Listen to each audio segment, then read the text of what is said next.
Тезелеш ул һәр вакытта да яңалык, авыл җире өчен аеруча. Димәк, яшьләргә барыр җир, бәйрәмнәрне истәлекле үткәрү өчен бина, кемнәргәдер уңайлы һәм заманча эш урыннары булачак. Авыл клублары республика программасының асылында шушы максатларга ирешү ята түгелме? Село у нас, так скажем, большое, но жителей маловато. Авылыбыз зур булса да яшәүчеләр күп түгел, чөнки яшьләр авыл җирендә калырга ашыкмый. Шуңа да клуб төзелешенә сөенәбез. Яшьләр дә, өлкәннәр дә аны көтә.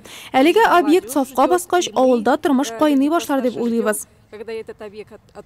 Бүген киләчәктә авылның яшәешен җанландырып җибәрәчәк, аңа ям истәячәк күп функцияле үзәктә эшләр тулы көчкә бара. Городстрой подрядчы оешмасы төзүчеләре салкын диеп тормый. Блоклар урнаштыра, кирпеч төзә, раствор ясый. Объект үзенең төп багланышы мәдәният йорты булудан тыш, башка функцияләрне дә үтәячәк бит. Киләчәктә ул авыл кешесенең ял итү, аралашу, проблемаларын чишү, яңалыклар белән танышу урынына әвереләчәк. На данный момент завершаем кладку, кирпичную кладку.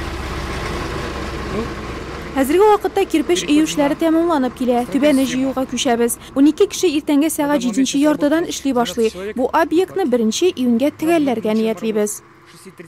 Димәк, әлегә авылда яшәүчеләр төп милләт халкы чуашлар иң беренче эш итеп биредә үзләренең иң күркәм бәйрәмнәре уяфны үткәрә алачак. Каравыл тау мәдәният йорты быел районда төзелүче бердән-бер күп функцияле үзәк булса да, программа эшли башлаганнан бирле шундый эш бина сафка басты инде. Старый был, да, деревянный был.